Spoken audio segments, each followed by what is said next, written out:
I'm a little perturbed at how many so-called alternative critical thinkers, Joe Rogan, Russell Brand, RFK, who are posting Trump's latest video about reclaiming freedom of speech and failing entirely to unpack it in any meaningful, critical way. Kind of makes me wonder who pays your bills.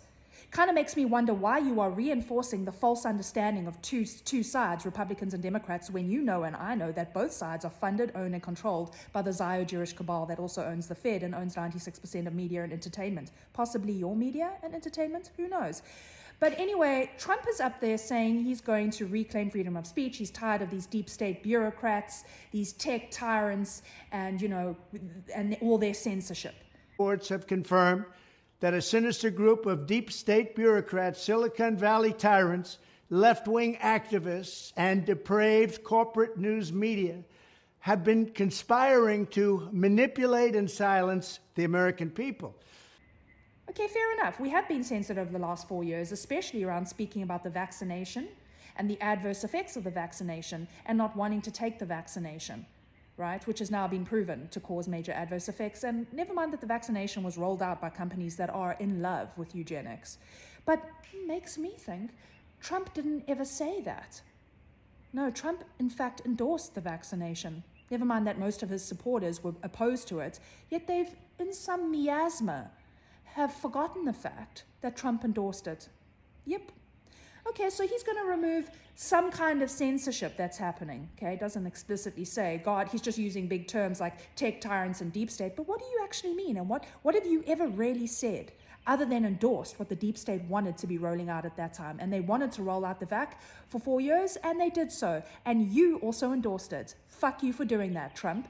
Then, later on in the speech, he says, he's going to ask them, he's going to make them stop censoring us, but then he's also going to tell them to put an end to unlawful speech and speech that promotes terrorism. Require these platforms to increase their efforts to take down unlawful content such as child exploitation and promoting terrorism, while dramatically curtailing their power to arbitrarily restrict lawful speech. That's fascinating. So you're going to stop censorship, but you're also going to endorse and enforce censorship when it comes to things that are promoting terrorism. Well, we've already ascertained that Trump literally sucks the dick of Israel.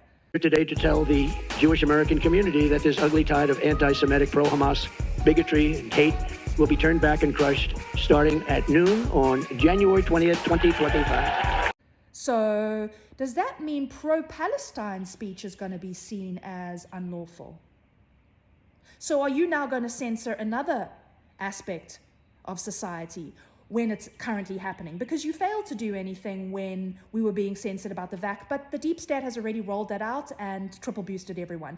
Now we're in the middle of a massacre of Palestinians, Lebanese, and many other people across the world. And are you going to now censor us in that area? So you're going to just give us back some kind of semblance, some miasma, some nondescript freedom of speech. God only knows what you mean. And you're going to also remove freedom of speech. That's what your video is actually saying. It'd be great if Russell Brand, RFK, and Joe Rogan grew a pair and actually started speaking directly to the deep state and how both sides are owned, controlled by Zio-Jewish cabal. You know it and I know it. Stop reinforcing this false dichotomy.